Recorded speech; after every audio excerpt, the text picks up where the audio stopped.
Hi friends, டெல்லிக்கு ஒரு short trip. Aero city, Delhi airport எல்லாமே பிரம்மாண்டமாக இருக்கும். நீங்கள் நிறைய பேர் பார்த்துருப்பீங்க. அந்த ஏர்போர்ட்டுக்கு முன்னாடி இப்படி ஒரு ஏடிசி டவர்னு ஒன்று இருக்கும், ஏர் டிராஃபிக் கண்ட்ரோல் டவர். நைட்டில் ரொம்ப சூப்பராக இருக்கும் பார்க்குறதுக்கு.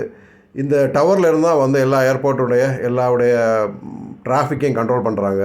எந்த ட்ரெயினும் ஒருத்தருக்கு ஒருத்தர் கிராஷ் ஆகாமல் அழகாக போகிறதுக்கு காரணம் வந்து இந்த மாதிரிப்பட்ட ஏடிசி டவர்ஸ் தான். வேர்ல்டுலேயே வந்து துபாயில் இருக்கிற ரொம்ப பெருசானது. ஏர்போர்ட்டெல்லாம் இப்போ நிறைய மாடிஃபை ஆகிட்டே இருக்குது, ரெனோவேட் பண்ணிகிட்டே இருக்கிறாங்க எல்லா ஊரில் ஏர்போர்ட்டுமே. ஏர்போர்ட்டுக்குள்ளே கார் விற்கக்கூடிய டெமோ காசு எல்லாம் வர கொண்டு வந்து உள்ள வச்சுருக்காங்க. அண்ட் மோரோவர் லான்ச் பற்றி நீங்கள் கேள்விப்பட்டிருப்பீங்க, நிறைய பேர் போயிருப்பீங்க. லான்ச்சுக்குள்ளே நீங்கள் வச்சுருக்கக்கூடிய டெபிட் கிரெடிட் கார்ட்ஸ் வந்து உண்மையிலே அப்ளிகபிளாக இருந்ததுன்னு சொன்னால் ஒன்லி ₹2 மட்டும் எடுத்து உங்களை உள்ளே அலோவ் பண்ணுவாங்க.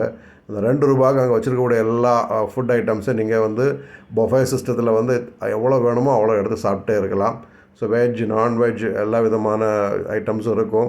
விடிய 24 ஹவர்ஸ் இருக்கும். நீங்கள் எப்போ வேணாலும் அழகாக உட்காந்து உள்ளே சாப்பிடலாம். வரும் ₹2 இந்த ஐட்டம்லாம் கிடைக்கும் அப்படிங்கிறத மறந்து போங்க. ஸோ ஏர்போர்ட் போகிறீங்கன்னா மறக்காமல் லான்ச்சை யூஸ் பண்ணுங்கள்.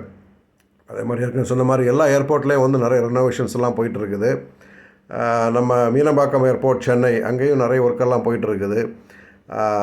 பரந்தூரில் வந்து பிரம்மாண்டமான ஒரு ஏர்போர்ட் வருவதற்கு பல முயற்சி நடக்குது. அது பல பிரச்சனைகளும் போயிட்டுருக்குது, நீங்கள் அறிவிங்க. ஆனால் உண்மையிலே அப்படிப்பட்ட ஏர்போர்ட்ஸ் தேவை. இன்றைக்கி மாற்றங்கள் நிறைய நிகழ்ந்துட்டு இருக்கனால அது காலத்தின் தேவையாக இருக்கிறது. நம்முடைய பார்சல்ஸ் எல்லாம் இப்படி தான் வரும். கூரியர் பார்சல்ஸ் எல்லாம், பேக்ஸ் எல்லாம் இப்படி தான் இறக்குவாங்க. அதே மாதிரி எகைன் மீனம்பாக்கத்துக்கு வந்து இறங்கணும். ஒரு சின்ன ட்ரிப் தான், டக்குன்னு போய்ட்டு டக்குன்னு வந்தோம். அதுக்கான ஒரு சின்ன vlog என்ஜாய் பண்ணிட்டு போய் நினைக்கிறேன். Love you all, bye.